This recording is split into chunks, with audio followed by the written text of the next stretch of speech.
the former Australian diplomat has written an op-ed for China's Global Times, suggesting Anthony Albanese may be best placed to repair Australia's relationship with Beijing. Bruce Haigh is a former diplomat and author. It's not a particularly glowing piece about Anthony Albanese, but it does argue there is an observable dislike of Scott Morrison from Beijing's perspective. And he suggests Australia needs to change tack in our approach to China. For more on this, Bruce Haigh joins me now. Bruce Haigh, thank you for your time. You've made some broad arguments in relation to the relationship here. What specifically would you like to see Australia change in terms of policies and China? Okay, so we're the only country that's suffering as much as we are suffering more than any other country in terms of trade sanctions and the opprobrium of China. Now, this is the worst diplomatic situation that we've experienced in the last 70 years. China has, there are other countries that China has poor relationships with, but nothing compared to that with Australia.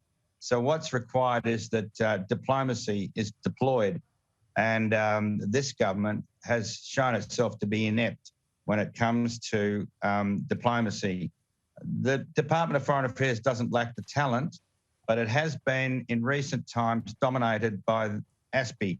And that advice from ASPI and from the IPA tends to mitigate against repairing the damage with China. Okay.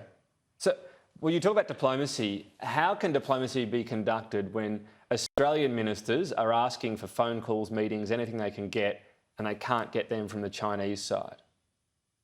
Because it's crude. That's not the way you repair a damaged relationship. It's much more subtle than that, and it requires a high level of skill, and it requires a great deal of intelligence. Those things haven't been deployed. You don't pick up a phone to your counterpart and expect them to talk to you when they have lost respect for you. Now, we may have lost respect for some aspects of China's behaviour with regard to the Uyghurs and in Hong Kong and in the South China Sea. But the depth of feeling toward Australia is much stronger than that. And they see us as not having an independent foreign policy. They see our foreign policy as totally dictated by the United States. And what they would like to see is Australia having an independent foreign policy. They'd like to deal with us on a one-to-one basis. So, and not let's feel go as to though those policies you mentioned then. Okay, that's their accusation that we have the US foreign policy. But let's go to the one thing we do have in terms of issues they have with this. The list of 14 grievances, and their top diplomat in Australia said it was longer than that, but these are the ones they have. It includes Australia speaking out on the Chinese militarisation of the South China Sea. Isn't that a good thing for Australia to be talking out about that would be better for peace in the region if those islands are not militarised? It'd be better if the Americans didn't have 30 bases ranged against China. The Chinese have behaved crudely with respect to the South China Sea, and dialogue is necessary over that. But you'll note that Vietnam, Thailand, South Korea, those countries that are most directly affected haven't been as strident as we have, or as America has. So the Chinese don't want us to. But they've spoken out against that militarisation as well. They have also spoken out against that militarisation. Yes, but they've spoken out in a way that hasn't caused their relationships to crash with China.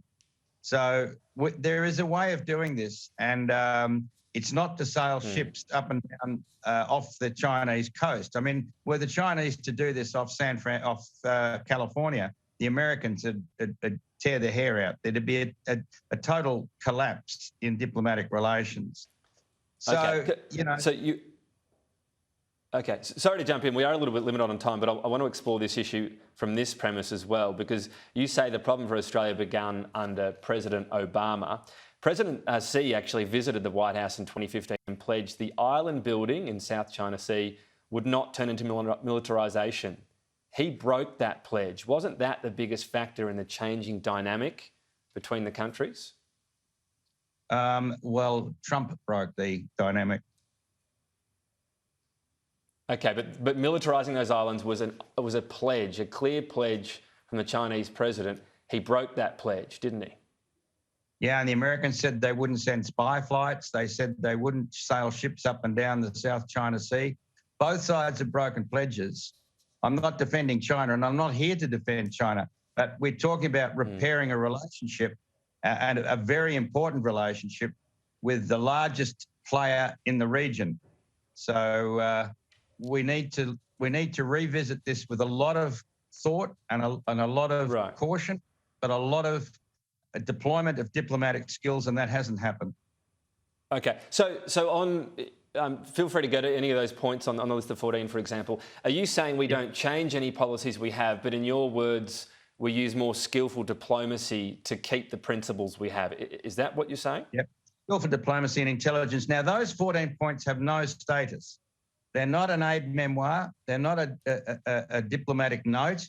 They were just talking points, which the Chinese, in my opinion, very silly to do so, but handed over to the Department of Foreign Affairs. That was but in that National Press Club, sorry to jump in, but in that National Press Club address, when asked about them, we had the top diplomat in Australia say, well, the list goes beyond 14.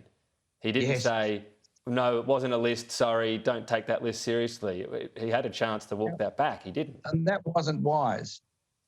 That wasn't wise. Okay. But I mean, if we're going to take each other so literally, some things have to be allowed to go through to the keeper, and that should have been allowed to go through to the keeper.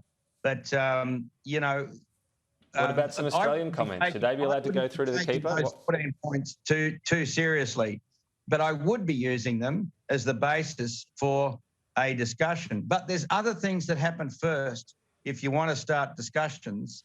And they're not happening. They're simply not happening. Okay. May I ask you this finally? Your piece essentially is a pretty strong message from what I read that Australia should not re-elect Scott Morrison. When that comes from a media organisation that's owned by the Chinese Communist Party, could that have the opposite effect for Australian voters to say, well, maybe we need to keep him in? No. I mean, that's just another... The same thing has been said in a whole range of other media organisations, both here and overseas, about Scott Morrison. In France, in Germany, and in certainly in New Zealand and Australia. But not state-owned media. State-owned media. Well, you know, it's and other non-state-owned media like the South China Morning Post. And a whole range of media. It's not just, but I get your point. What you're saying is that this is a propaganda arm of the Communist Party of China. Well, many people see some elements of the media here and in America as being propaganda arms of, or assisting greatly without criticism. Well, are you saying that? Are you saying our media is controlled by the government in Australia? To some extent, it is very much influenced, and to some extent, they're working in lockstep. If you look at the Australian media prior to Australia going to war in Vietnam, you'll get a sense how much the media was an instrument of government, and it's the same now. I mean, there's just... Well, I'm not going to talk to Vietnam. I wasn't around reading newspapers then, I must confess. But if we're talking about right articles across all media are critical of the Australian government every single day, that doesn't happen in the Global Times. This is a very different media organisation. It matters that this is a Chinese Communist Party owned and controlled media, surely. Yeah, and it's all the more reason that they should get reasonable opinion pieces. Who should, sorry? The Global Times or any other newspaper that has influence or has influence within China. Right. But if you wrote anything saying China has had issues too, you've said today that China has made some mistakes as well. That wasn't in your piece. Is that because it would never be published? No, I've written before for the Global Times, and I've been critical of Xi Jinping being too authoritarian and being too enthusiastic, or too much of a nationalist and too much of an enthusiast in terms of seeing it from just one position, seeing the world from just one position. China also needs to be part of the region, and also needs to compromise in its relations. And that's what this, diplomatic initiative would be all about. It's give and take, and Australia needs to display the skill, not necessarily in open discussions, but display the skill and have some give and take with China and point out the things that annoy us, and also they'll point out what annoys them. That's what diplomacy is all about. Okay. Bruce Haigh, we do appreciate your time. Everyone agrees it's an important relationship. We appreciate your time today on the program. Thank you very much.